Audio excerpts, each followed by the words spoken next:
Hi guys, good evening. Welcome back once again to the EdWord. I'm your host Eddie, and in tonight's video I'll be doing my episode review for episode 6 of season 2 of AMC's Fear the Walking Dead, which debuted earlier tonight on AMC. Sorry about that.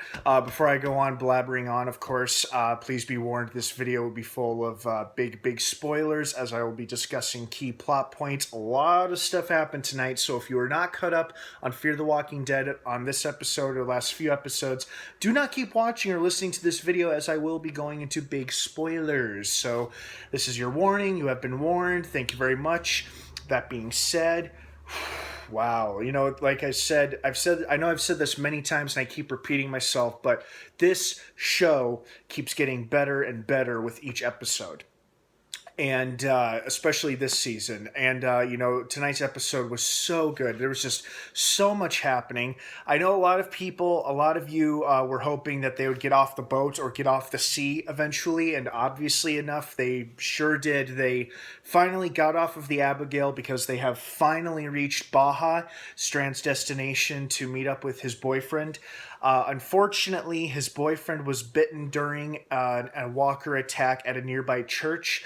The opening scene was a bit confusing because I couldn't figure out if this was somebody's flashback or if this was happening in the present or what was going on. And then when Thomas pulled up, I'm like, oh, okay, so this is happening during right now. This is the apocalypse.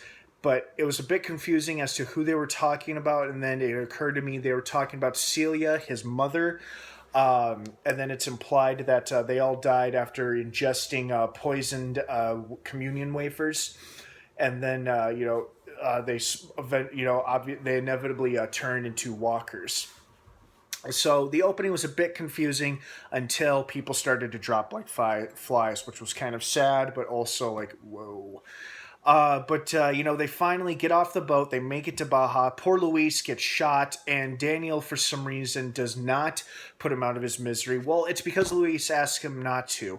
And what I thought was really interesting, it seemed like the way Daniel was looking at the owl medallion that Luis had, it's like he was looking at it like he recognized it, like it's something that he remembers from his past. And this episode, Daniel was very much haunted by his past, because as we saw, he could not bring himself to kill the little walker boy that he was holding by the throat because he remembers holding a human boy by the throat at one time in his past, probably when he was still trying to escape South America.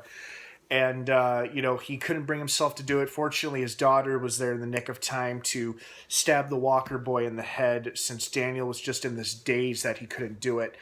We're not entirely sure what's triggering Daniel being haunted by his past, like now of all times.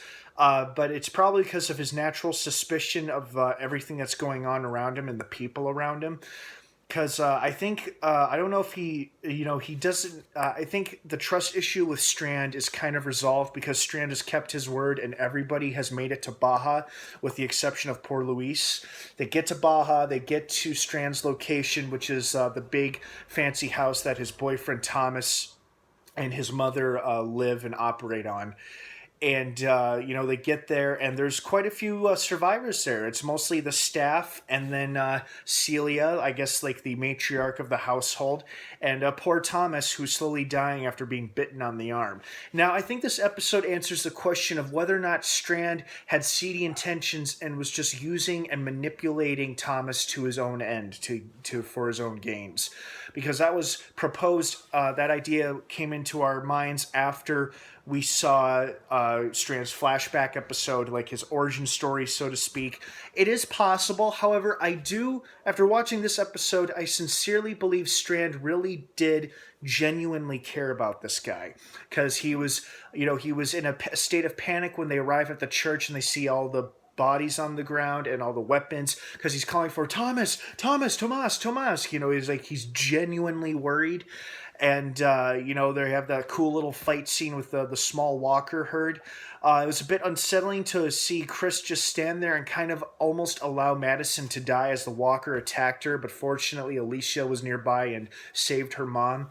And I think Chris is just really starting to lose it. Now he's starting to go down that dark path that many characters in this universe have gone down before, and it's hard to come back from that, or if at all.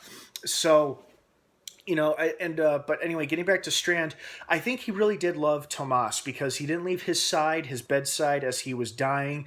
His mother thanked him for being there for him, and Strand even offered to take his own life so they could be together in death.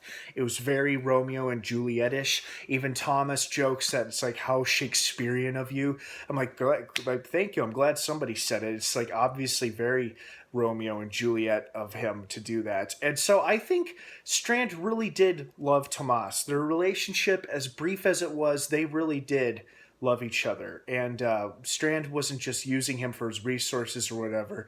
I mean, he could have been, but I think over time they definitely grew to care for one another, or at least Strand grew to care for him. And something else that I liked about this episode, as soon as I saw that little boy put the dog down the chute, I thought, oh, that's going to piss off a lot of dog lovers. I'm like, God damn it, they are doing the same thing that they did in season 2 of Walking Dead. It's Herschel's farm all over again. Sure enough, they are keeping the reanimated corpses of loved ones and family members in a shed on site of the property, because Daniel sees the little boy feed the dog to the walkers. Sure enough, he goes over, he's like, who are you talking to? My mommy, there she is. And sure enough, our worst fears are confirmed. They are keeping walkers on the site of on the property of the house, and they're the reanimated corpses of the loved ones of the people who work on the property, according to Celia when Daniel goes to confront her about it. So and I was really worried during this episode because I thought, oh God, is this how they're going to kill Strand? Because A, he's my favorite character, and B, really, this is how they're going to have him go out? He's going to kill himself in a suicide lovers pact or something like that? I mean, come on, have him die heroically or saving someone's life or something. Don't have him go out killing himself, and he's my favorite character. I don't want to see him die.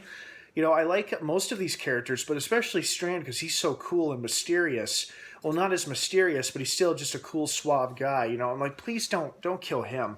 And for a while there, I thought he was seriously going to do it. I thought he was going to go through with it. But then I think he realized that neither he or Tomas would gain absolutely nothing if both of them were dead.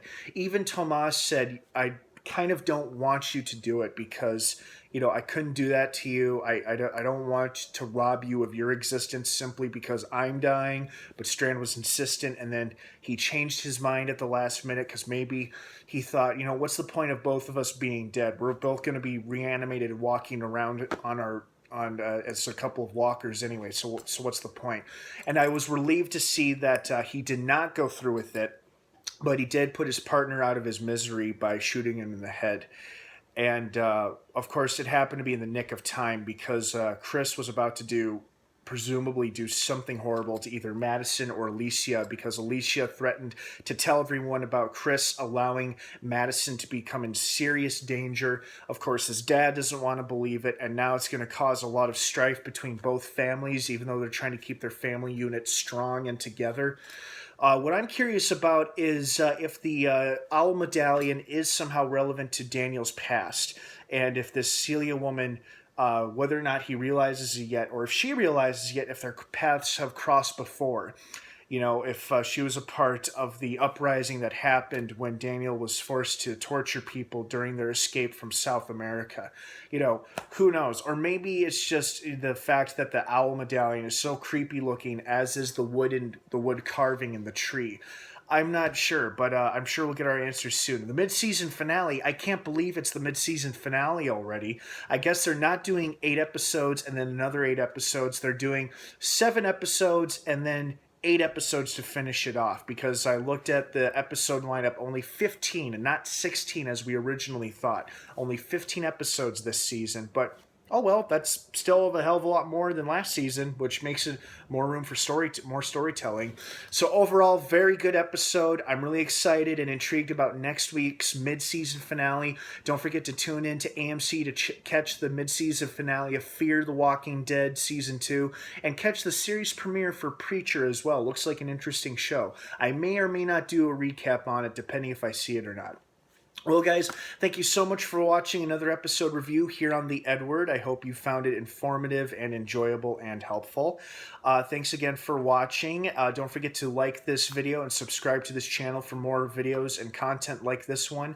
What did you guys think about tonight's episode? Did you agree with some of the character choices that were made?